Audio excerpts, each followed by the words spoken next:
हर पल जियो ड्रामा शिकंजा बन चुका है बहुत ही ज़्यादा इंटरेस्टिंग। उसमें हमें दिखाया जाएगा कि जैसे ही उन लोगों की गाड़ी का एक्सीडेंट होता है तो वहाँ पे ज़ारून आ जाता है और ज़ारून जो होता है उन लोगों को बचा लेता है। तो जो होती है फ़िज़ा वो जल्दी से अपने भाई को कॉल करती है और उनको अपनी कज़न को कॉल करती है और उनको कहती है कि तुम जो है ये गाड़ी का जो है सही करवा लेना मेंटेनेंस, और प्लीज़ पप्पो को मत बताना वरना वो बहुत डांटेगी। दूसरी तरफ जो रिदा होती है वो तो बहुत ज़्यादा डर जाती है और फ़िज़ा जो होती है वो रिदा को लेकर घर वापस आ जाती है। तो जैसे ही घर आते हैं तो वो रिदा को फ़िज़ा जो होती है वो कहती है कि तुमने अपना मुँह नहीं खोलना, बस जो मैं बोलूँगी मुझे बोलते रहना। इतने में उसकी पप्पो आ जाती है और वो कहती है कि क्या हो गया, इतना टाइम क्यों लगा लिया तुम लोगों ने। इस पर जो होती है फ़िज़ा वो कहती है कि हम लोगों ने तो तय किया था कि आज इस दुपट्टे को पिक करवा के ही घर वापस आना, लेकिन वहाँ की लाइट ऑफ हो गई और जब हम लोग घर वापस आ रहे थे उसके बाद फिर गाड़ी का एक्सीडेंट हो गया, बल्कि गाड़ी की जो है वो ब्रेक फेल हो गई थी। तो इसी वजह से जो है मैंने भाई को कॉल की थी तो वो गाड़ी लेकर ठीक करवाने के लिए।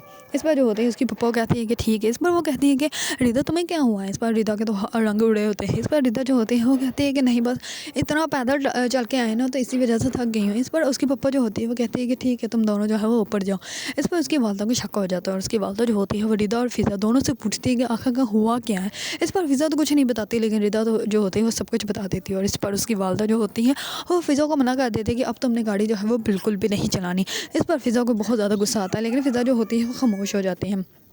इस पर वो अपनी बहन रिदा को कहती है कि तुम्हें क्या ज़रूरत है सब कुछ सच बताने की। इस पर वो कहती है कि पता मैं कितना डर गई थी और वो आदमी कैसे हम लोगों से बात कर रहा था, अगर वहाँ पे वो पुलिस वाला ना आता तो फिर हमारा क्या हाल होता। इस पर जो होती है फिर वो कहती है कि हाँ ये बात तो है, मुझे नहीं पता था कि हमारे पुलिस वाले जो हैं वो इतने अच्छे भी हैं। इस पर जो होती है फिज़ा वो अपने कज़न्स के पास आती है और आकर कहती है कि कितने पैसे लगे। इस पर वो कहता है कि पैसों को तुम छोड़ो, बस काम हो जाएगा, ठीक है, इतना भी कोई नुकसान नहीं हुआ था। और वो ड्राइवर ही क्या जो गाड़ी का एक्सीडेंट ना करे। इस पर जो होते हैं फिज़ा वो अपने कज़न से माफ़ी मांगती है। इस पर उसका कज़न जो होता है वो कहता है कि छोड़ो यार, क्या सॉरी तुम कर रही हो, तुम बस अपनी ड्राइविंग पे तवज्जो दो। इस पर वो कहते हैं कि अब मैं कहाँ अपनी गाड़ी को हाथ लगा सकती हूँ, मम्मा को सब कुछ पता चल गया है। तो इस पर जो होता है उसका कज़न वो कहता है तो आंटी को बताया किसने। इस पर वो कहती है कि आपकी होने वाली फ्यूचर वाइफ ने, रिदा ने, और किसने बताया होगा। इस पर वो कहता है कि हाँ अभी वो तो बता सकती है।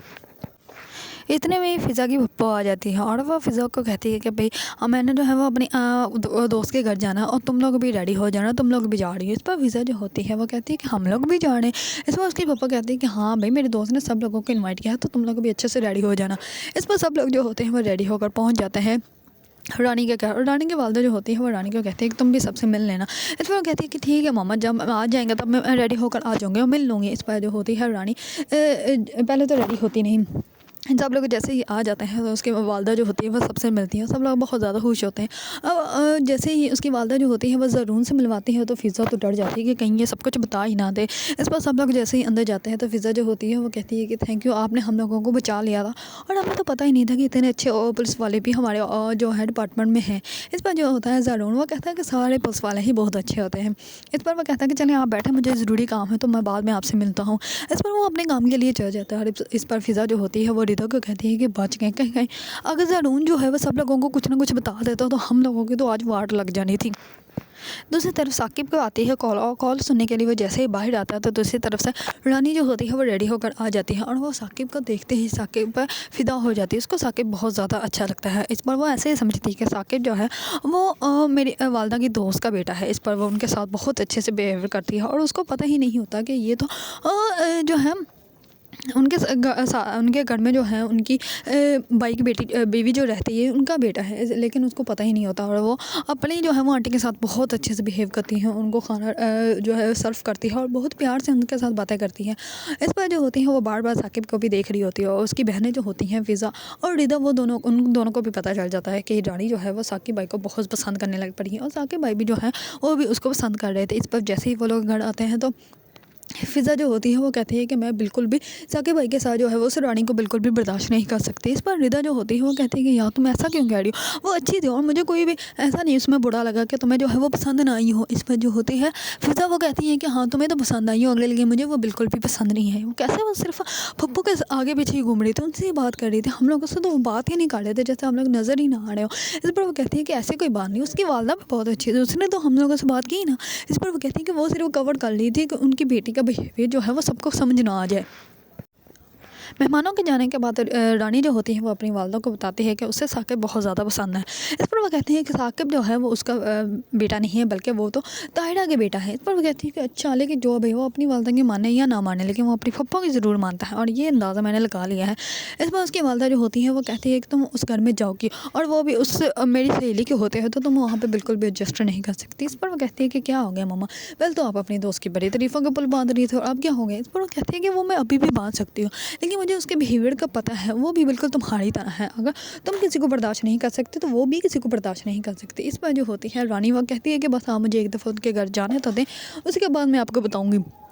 सुबह होते ही उसकी वालदा जो होती है वो डाइनिंग टेबल पर जो है सब लोगों से बात करती है कि मुझे जो है साकिब बहुत ज़्यादा पसंद है और मैं सोच रही हूँ कि साकिब के साथ ही रानी का रिश्ता जो है वो तय कर दूँ। इस पर उसके वालिद बहुत ज़्यादा गर्म हो जाते हैं और वो कहते हैं कि नहीं, तुम तो बस ये चाहते हैं कि अपनी बेटी को एक बोझ की तरह उतार के फेंक दूँ। इस पर वो कहते हैं कि क्या हो गया है, मैं भी उसकी असल माँ ही हूँ, कोई नकली माँ नहीं हूँ जो आप मेरे साथ ये बिहेव करते हैं। इस पर जो होता है ज़ारून वो कहता है कि बाबा आप मामा को बात तो करने दें, हो सकता है कि कोई अच्छा ऑप्शन हो।